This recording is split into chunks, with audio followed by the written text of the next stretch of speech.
Good evening students. Thou hast made me endless Rabindranath Tagore का ये poem है और ये लिखा हुआ है। ये एक्चुअली गीतांजलि जो है या तो आप लिखिए कि ये पोएम कहाँ से ली गई। अगर ये पूछा जाएगा तो आपको लिखना है कि गीतांजलि से ली गई है। गीतांजलि की स्पेलिंग आपको बतानी पड़ेगी शायद मुझे, है ना। गीतांजलि की स्पेलिंग है GITA। गीतांजलि GITA। गीता लिख देना। गीता में ए छोड़, अंजलि में ए छोड़ देना, ए छोड़ के NJLI लिख देना। Gita plus Anjali that is Gitanjali. बस गीता के बाद जो अंजलि है वो सिंगल बिना ए के भी हो जाएगा इसमें, तो गीतांजलि। और नहीं तो इसका जो एग्जैक्ट मैंने आपको इंग्लिश में बताया था वो है सॉन्ग ऑफरिंग्स। सॉन्ग ऑफरिंग्स करके जो है वो आपको लिखना पड़ेगा, सॉन्ग ऑफरिंग्स। ठीक है, ये आप नोट करिएगा यहाँ पे। अब आ जाते हैं हम नेक्स्ट पॉइंट पे कि क्या कहते हैं, इस पोइम को एक और नाम से हम बुलाते हैं। और पोइम का जो दूसरा नाम है वो जो नाम है वो नाम है इसका सॉन्ग वन। ये सॉन्ग वन इसलिए कहलाती है क्योंकि ये फर्स्ट सॉन्ग है या फर्स्ट पोइम है गीतांजलि की, जो इंग्लिश वर्जन है। ठीक है, इस इंग्लिश वर्जन का जो प्रीफेस प्रीफेस है वो W येट्स ने लिखा था, ये मैंने आपको बताया था, लेकिन आप इसको रहने दीजिए, इसको मत याद करिए, इतना ही याद कर लीजिए। आगे हम चलते हैं नेक्स्ट। नेक्स्ट में यह है कि जब हम चल रहे हैं तो इस पोएम के बारे में मैंने आपको बता दिया। रविन्द्रनाथ टैगोर जो है, इनकी स्पेलिंग याद कर दीजिएगा। रविंद्रनाथ एक साथ लिखिएगा, टैगोर का टैगोर अलग से लिखिए। ठीक है, दो वर्ड्स में आ गया। रविन्द्रनाथ का R कैपिटल और टैगोर का T कैपिटल लिखिएगा। ये तो मैंने पूरा कैपिटल लिखा, आप बाकी स्मॉल लिखिए। ठीक है, अब हम आगे बढ़ रहे हैं। पोइम को शुरू करते हैं। पोइम की समरी भी समझ लीजिए आप, पोइम का और इसमें मीनिंग भी मोटा मोटा समझ लीजिए, क्या मैसेज है वो भी आपको इसमें समझ में आ जाएगा। दाउ हैज मेड मी एंडलेस, मैंने आपको THOU दाउ का मतलब यू बताया था, YOU, और THY भी यू से रिलेटेड है, लेकिन ये योर होता है, YO यू आर योर। अब इस पोइम का पहले लाइन का मतलब है thou hast made me endless such is thy pleasure. यहाँ पे जो पोइट है वो कह रहे हैं कि भगवान, भगवान से दाउ मतलब तुम जिसे कह रहे हैं तो भगवान के लिए कह रहे हैं। तो वो भगवान से कह रहे हैं कि भगवान आपने मुझे अंतहीन, एंडलेस, इमॉर्टल या फिर हम कह सकते हैं इटर्नल बना दिया है। ठीक है, और सच इज दाई प्लेजर मतलब कि ऐसी आपकी इच्छा है। Because it all happened all because of your wish, मतलब भगवान की ये विश थी, इसीलिए भगवान ने इंसान को, मतलब पोइट अपने बारे में कह रहे हैं लेकिन वह पूरे इंसान जाति को संबोधित करते हुए बता रहे हैं यहाँ पे कि ईश्वर ने सारे इंसानों को क्या बना दिया, अंतहीन कर दिया है या एंडलेस बना दिया है, या फिर उन्हें इमॉर्टल बना दिया है, अमर बना दिया है। अब इसके बाद हम आगे नेक्स्ट, ये फर्स्ट लाइन है, समझ में आ गया सबको। सेकंड लाइन पे चल रहे हैं। This frail vessel thou emptiest again and again and fillest it ever with fresh life.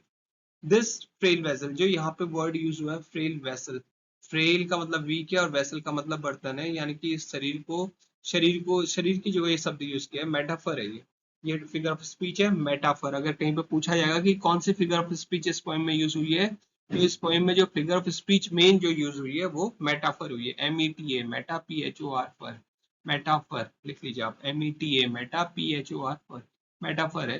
तो मेटाफोरिकल भी लिखा होगा तो आप समझ जाइएगा वही है। तो ये जो फ्रेल वेसल कहा गया है, ह्यूमन बॉडी को कहा गया है फ्रेल वेसल, कि ये कच्चा मिट्टी का बर्तन है। Thou emptiest again and again and fillest it ever with fresh life. Emptiest का मतलब है कि एम्प्टी करना, खाली करना। फिलेस्ट का मतलब है भरना, यानी कि इसमें से आप आत्मा निकाल भी लेते हैं और आत्मा इसमें डालते भी रहते हैं। क्यों डालते हैं? क्योंकि ये कच्चा बर्तन है, ये एक पक्का बर्तन नहीं है, इसलिए ये बार बार टूट जाता है। यानी कि शरीर बार बार नष्ट हो जाता है, शरीर बार बार समाप्त हो जाता है, वो एक उम्र के बाद वो शरीर काम करने लायक नहीं रहता है। इसलिए ईश्वर क्या करते हैं कि इसमें से उस आत्मा को पुनः निकाल लेते हैं, मतलब बार बार निकालते रहते हैं और बार बार फिर इसको एक नए बर्तन में यानी कि नया शरीर देते हैं उन्हें। वही जो कच्चा मिट्टी का बर्तन है वही मतलब उस शरीर को देते हैं और शरीर में दोबारा से वो प्राण फूंक देते हैं, या फिर जिसको हम कहते हैं सोल को रीइंसर्ट कर देते हैं, दोबारा से उसमें आत्मा आ जाती है। या स्पिरिट वर्ड भी होता है, SPIRIT, स्पिरिट भी कह सकते हैं, SOUL सोल भी कह सकते हैं। ठीक है, with ever fresh life. Fresh life का मतलब है कि न्यू लाइफ, मतलब कि बर्थ से मतलब है, यानी कि रीबर्थ होता है। इंसान बार बार दोबारा जन्म लेता है, री BIRTH बर्थ, रीबर्थ होता है। तो फ्रेल वेसल जो है ह्यूमन बॉडी के लिए कहा गया है, और जिसको ईश्वर बार बार खाली कर देते हैं, यानी कि जिसमें से बार बार आत्मा निकल जाती है, फिल इट कर देते हैं, फिलेस्टेट लिखा जो यानी कि उसमें दोबारा से आत्मा भर देते हैं, फिल कर देते हैं आत्मा को, और फिर क्या करते हैं, रीबर्थ जब होता है तब करते हैं वो फिल उसको, ठीक है, दोबारा शरीर में तब प्राण आता है। This little flute of a reed thou hast carried over hills and dales and hast breathed through it melodies eternally new। यहाँ पे जो पॉइंट है वो कह रहे हैं कि ये भी मेटाफर यूज हुआ है यहाँ पे, the little flute, this little flute of a read, बांस से बनी हुई छोटी सी बांसुरी, मतलब कि सारे इंसानों को ये कहा गया है यहाँ पे, लेकिन कभी अपने लिए बात करते हुए कह रहे हैं कि ये जो शरीर है यहाँ पे, क्योंकि सबके लिए वर्ड ऐसे करके यूज नहीं किया है, मी करके ही यूज किया है पॉइंट ने, लेकिन उस पर भी सारे मानव जाति को संबोधित हो रहा है, ठीक है। तो यहाँ पे ये जो पॉइंट कह रहे हैं कि ये जो इंसान का शरीर है, ह्यूमन बॉडी, ये मेटाफर है this little flute of read, तो ये जो है इंसान का शरीर जो है एक बांसुरी के समान, ठीक है, बांस की बनी हुई बांसुरी, छोटी सी बांसुरी के समान है। Thou hast carried over hills and dales, हे भगवान आप इसको यहाँ वहाँ मतलब चारों तरफ घुमाते हैं, ले जाते हैं, यानी कि इंसान जगह जगह पे जन्म भी लेता है, ये भी इसका मीनिंग, कई मीनिंग है इसमें, हिडन मीनिंग्स है। और उसके बाद ये कह रहे हैं कि हैज ब्रेथेड थ्रू इट, और आप ही इसके द्वारा सांस लेते हैं, यानी कि जो शरीर के अंदर जो आत्मा है एक्चुअली वो आप है, आपके कारण ही वो आत्मा, मतलब आप ही मतलब उस आत्मा के माध्यम से सांस लेते हैं। और मेलेडीज इटरनली न्यू, यहाँ पे जो वर्ड यूज है and hast breathed through it melodies eternally new का मतलब यहाँ पे सांस लेने से नहीं है, यहाँ पे यह है कि आप उसको नई नई रचनाएं करवाते हैं इंसान से, आप इंसान के माध्यम से कई बड़े बड़े कार्य करते हैं, और उन बड़े बड़े कार्यों का जो होता है, उन बड़े बड़े कार्यों से उस इंसान को प्रसिद्धि मिलती है। कहाँ मिलती है, यहाँ भी मिलती है और वहां भी मिलती है, मतलब कि देश और विदेश दोनों जगह मिलती है। यानी कि इंसान जो है वो सिर्फ एक बांसुरी है, लेकिन बांसुरी बजाने वाले जो है, so that flute player is God, और जो गॉड जो फ्लूट प्लेयर है वो नए नए गीतों की रचना करते हैं, नए नए संगीत को जन्म देते हैं, और वो नया नया नया गीत, नया संगीत जो है जो अमर हो जाता है, ऐसा संगीत जो नया वो ईश्वर रचता है इंसान के माध्यम से, वो उस इंसान को, यानी कि उस व्यक्ति को यहाँ वहाँ, हिल्स मतलब पहाड़ और डेल्स मतलब घाटियां, यानी कि इधर उधर सर्वत्र चारों तरफ उसको प्रसिद्धि दिलवाते हैं, यहाँ पे ये कहा गया है। नेक्स्ट आगे चलते हैं, मीनिंग हम समझते हुए चल रहे हैं, ठीक है। At the immortal touch of thy hands my little heart loses its limits and joy and gives birth to utterance ineffable. यहाँ पे जो पॉइंट है वो ये कह रहे हैं, eight the immortal touch of thy hands, मतलब आपके हाथों का जो अमर स्पर्श मुझे हुआ है।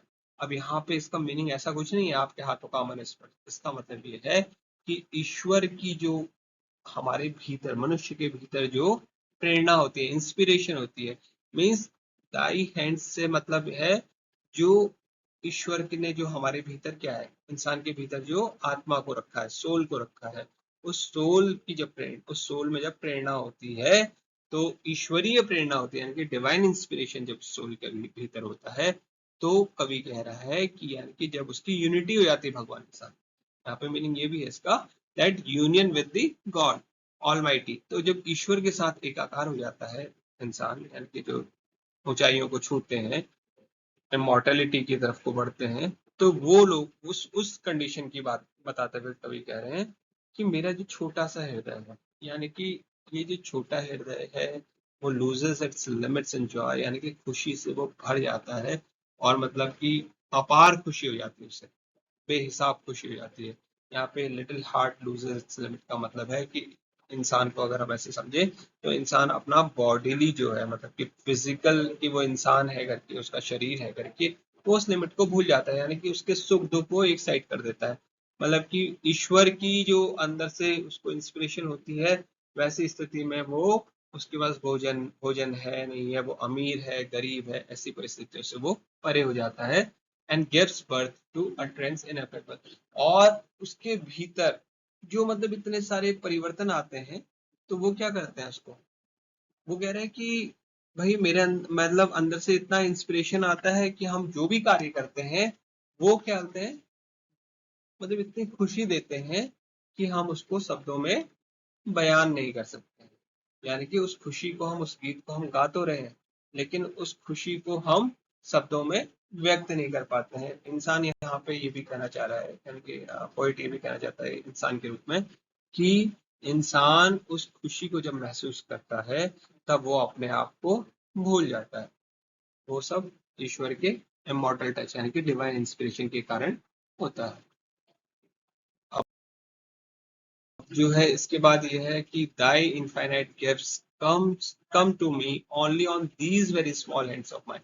ईश्वर यहाँ पे जो आत्मा है उसको एक छोटा बच्चा कह रहा है यहाँ पे, क्योंकि वो कह रहा है कि परम पिता यानी कि जो परमात्मा है, ईश्वर है, ऑल माइटी है, वो जो है is the supreme soul and human has just the soul. Soul जो है सुप्रीम सोल का पार्ट, उसका चाइल्ड है। सुप्रीम सोल मतलब कि ईश्वर यानी कि God, and soul means that the child of the supreme soul. तो यहाँ पे पोइट ये कह रहे हैं कि आप जो है thy infinite gifts come to me, आप मतलब मुझ पे अपने जो गिफ्ट्स हैं यानी कि ब्लेसिंग्स जो हैं वो आप मुझ पे अपनी बरसाते रहते हैं, ठीक है। तो shower your blessings on me, ठीक है, and I am so small. मतलब कि वो कह रहे हैं कि हमारे हृदय में, हमारे सॉरी सोल में, आत्मा में इतने इंस्पिरेशन होते हैं, लेकिन हम उन सबको भी व्यक्त नहीं कर पाते हैं। मतलब उन सब जैसे अब वो मेलोडीज इटरनली न्यू कहा गया, तो मतलब पोइट ये कह रहे हैं कि भाई आप मुझे इतनी सारी चीजें सिखा रहे हैं, इतने सारे इंस्पायर कर रहे हैं कि मैं इतनी सारी कविता लिख सकूं, लेकिन फिर भी मैं सब कुछ नहीं कर पा रहा हूँ। आप मुझे लगातार दिए जा रहे हैं करके, ठीक है। इसके बाद इसमें है लास्ट की एजेस पास। एजेस का मतलब यहाँ पे युग है, ठीक है, means a long period, means ages pass का मतलब एजेस ये कि एजेस यानी कि युग बीत चुके हैं, and still thou pourest and still there is room. वो कह रहे हैं कि अभी भी आप क्या कहते हैं, देने में ही है। The God is the supreme soul is giving blessings, giving things, the various things, to what, to whom? He is giving it to the human being। वो ईश्वर जो है उसके पास न्यूमरस गिफ्ट्स हैं, और चारों तरफ ईश्वर ने अपने गिफ्ट्स फैलाए हुए हैं, चारों तरफ वो देने में ही है। और एजेस से दे रहा है, यानी कि आज से नहीं देना शुरू किया है, क्योंकि ह्यूमन बर्थ जो है बार बार वो मिट्टी का बर्तन टूट रहा है, that frail vessel is breaking down and that frail vessel is again being built up. फिर दोबारा से वो कंस्ट्रक्ट हो रहा है और फिर से उसमें सोल आ रही है, यानी कि रीबर्थ हो रहे हैं। तो ऐसे रीबर्थ हजारों बार हो चुके हैं, ये कहना चाह रहे हैं। तो वो कह रहे हैं कि सुप्रीम सोल कब से इन चीजों को हमें देते जा रहा है, हर जन्म में देते जा रहा है, युगों से देते जा रहा है, इसलिए कहा गया युगों से देते जा रहा है, from for ages he is giving. और यहाँ पे क्या ये कहा है कि हम जो है, ये ह्यूमन सोल है, it is so small, it is too small to enjoy that complete blessings of the God. मतलब भगवान की जो डिवाइन ब्लेसिंग्स हैं उसको हम पूरा इस्तेमाल भी नहीं कर पा रहे हैं, ठीक है। So that's why he is saying that little hands, यहाँ पे जो वर्ड यूज हुआ था। और यहाँ पे एक चीज और कहा है कि still there is room to fill, यानी कि अभी भी, क्योंकि आप बार बार देते हैं और वो हम चीजें यूज ही नहीं कर पाते हैं और फिर हम खाली रह जाते हैं, इसलिए अभी भी हमारे पास बार बार क्या है, जगह है कि आप जो दे रहे हैं हम उसको भर सकते हैं, वो हमारे पास हो सकता है करके। ये अब इस पोइम को आप मोटा मोटा समझ चुके हैं। तो इस पोइम्स को हमने जो पोइम को पढ़ा है, इस पोइम से मैं आपको सीधे साफ साफ समझा दूं कि एक तो समरी जो लिखने को आएगी, तो समरी आप ऐसे ही लिखेंगे, जैसे मैंने आपको बताया कि शुरू से कि पहले हमने बोला कि ईश्वर जो है, गॉड जो है, गॉड ही is very thou hast made me and that's, मतलब कि गॉड की वो प्रेयर कर रहे हैं, ठीक है। रविन्द्रनाथ टैगोर को पॉपुलरली जो है गुरुदेव के नाम से भी जाना जाता है, पॉपुलरली उनका नाम जो है यानी प्रसिद्ध है, उनको इस प्रकार से लोग उनको जनमानस में उनको गुरुदेव के नाम से भी जानते हैं, बुलाते भी हैं। तो रविन्द्रनाथ टैगोर जो हैं वो यहाँ पे कह रहे हैं कि भगवान ने इंसानी जो ह्यूमन सोल है उसको इटरनल कर दिया है, इमॉर्टल कर दिया है, एंडलेस कर दिया है, और it is all because it was his wish. भगवान की एक इच्छा होने के कारण ही ये सब हुआ है, ठीक है। और उसके बाद वो कहते हैं कि फ्रेल वेसल की बात करते हैं कि जो ह्यूमन बॉडी है वो क्या है, it is a frail vessel. ये एक कच्चा मिट्टी का बर्तन है जो बार बार टूटता रहता है, जिसमें बार बार प्राण जिससे यानी कि सोल जिससे बाहर आती रहती है, फिर दोबारा ईश्वर इसमें पुनः सोल को डालते हैं, रीबर्थ होता है, फिर से दोबारा से नया मिट्टी का बर्तन यानी कि फेल वेसल बनता है, और ह्यूमन बॉडी यानी कि जन्म लेती है, बर्थ होता है, रीबर्थ होता है, और इस प्रकार से सोल बार बार उसको मिलते रहती है। और मतलब कि it is all God who does it, ठीक है, गॉड इसको करते हैं। इसके बाद थर्ड पैरा, फिर हमने जो तीसरा पढ़ा था उसमें हमने पढ़ा the this little flute of a read, है ना। तो जो लिटिल फ्लूट ऑफ रीड सब मेटाफर है, हाँ, ये दोनों। तो ये जो लिटिल फ्लूट ऑफ रीड है, इसके बारे में भी उन्होंने कहा कि बांस की बांसुरी है, और ये ईश्वर इसको इधर से उधर ले जाते रहते हैं, घुमाते रहते हैं, क्योंकि ईश्वर जो है is a music player, flute player, और क्या कहते हैं भाई, वो अपने हाथ में रखते हैं तो जहाँ जाते हैं वो वहाँ उसको ले जाते हैं। तो ये ह्यूमन बॉडी उनके साथ चलते रहती है, यानी कि गॉड के इंस्पिरेशन से, डिवाइन इंस्पिरेशन से ये सब मूवमेंट इसमें होता है। और डिवाइन इंस्पिरेशन से ही क्या कहते हैं, आत्मा के अंदर ऐसी प्रेरणा होती है कि भगवान इंसान के थ्रू, क्योंकि सोल जो है, soul is the part of a God. तो गॉड के ही क्या कहते हैं ब्लेसिंग्स के या डिवाइन इंस्पिरेशन के कारण ये जो ह्यूमन बॉडी के थ्रू ईश्वर क्या कहते हैं नई नई मेलोडीज की रचना करता है, नए नए सॉन्ग्स रचता है, फ्रेश सॉन्ग्स रचता है, न्यू सॉन्ग्स मतलब कि कंपोज करता है, ठीक है। इसके बाद पॉइंट ने कहा कि मैं मतलब कि आप जो है, योर गिफ्ट्स आर इनफाइनाइट। अगर ये भी कभी कई बार फिल इन द ब्लैंक्स में आता है कि the God's gift are dash, तो भगवान के जो गिफ्ट है वो कैसे हैं, इनफाइनाइट है, मतलब अनंत है, मतलब वो लगातार आते जा रहे हैं, सूर्य की रोशनी आ रही है, हवा मिल रही है, हमें पानी मिल रहा है, ये सब ईश्वर का दिया हुआ है। इसको इतना हम अगर ये खरीदना पड़े तो इंसान जीवित नहीं रह पाएगा। तो ये सब गॉड्स की ब्लेसिंग्स है, और ऐसे ही कई प्रकार की ब्लेसिंग्स है।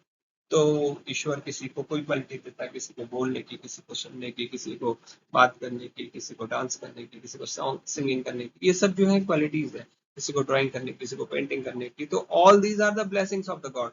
तो ये जो गॉड है यही मेलेडीज है जो इटरनली न्यू जिसको कहा गया। तो गॉड जो है उसके गिफ्ट जो है इन्फिनाइट्स हैं, और इंसान जो है, इंसान के लिए मतलब कि यहाँ पे सोल की बात हो रही है, तो वो कह रहे हैं कि इंसान जो है उसके हाथ उसके लिए बहुत छोटे हैं, यानी कि गिफ्ट इतने बड़े हैं कि इंसानी हाथ उनको उठा नहीं पाते, उनको ले नहीं पाते, उनको अपने पास रख नहीं पाते। और इसलिए यहाँ पे पोइट ने कहा है कि एजेस, मतलब कि कई युगों से, मतलब आप इसको क्या कर रहे हैं, आप हमें लगातार वो गिफ्ट दिए जा रहे हैं। मतलब इंसान को ईश्वर लगातार एजेस पास, यानी कि जो युग हैं वो बीतते जा रहे हैं, बीतते ही जा रहे हैं, यानी कि हम कई बार जन्म ले चुके हैं, कई बार मर चुके हैं, फिर पुनः जन्म ले चुके हैं, रीबर्थ हो गया। यहाँ पे क्या कहते हैं डॉक्ट्राइन ऑफ ट्रांस माइग्रेशन जो है, Hindu doctrine of transmigration, उस पर भी मतलब कि पोइट ने अपना फेथ दिखाया है। Hindu doctrine of transmigration यही है कि कहते हैं शरीर जो है वो मरता है लेकिन आत्मा कभी नहीं मरती है, जो गीता में कहा गया है, वही उसी बात को Hindu doctrine of transmigration कहता है। तो इस पे मतलब पॉइंट ने अपना समझ रखी है, और यही चीज है कि एजेस पास, युग पे युग बीते जा रहे हैं, और आप ईश्वर हमें लगातार दिए जा रहे हैं, देते जा रहे हैं, और अभी भी हमारे पास, क्योंकि इंसान जो है वो इतना काबिल नहीं है कि उसको अच्छे से इस्तेमाल कर पाए, और इसलिए उसके पास बार बार उन चीज़ों की कमी रह जाती है, और फिर वो अपने आप को बहुत ही छोटा महसूस करता है, और पुनः वो सोचता है कि ईश्वर फिर मुझे कुछ देगा तो इस बार मैं रख लूंगा फिर। इसलिए still there is room to fill, ये भी आ सकता है फिल्म में, still there is dash to fill, तो आपको रूम टू फिल लिखना है, ठीक है।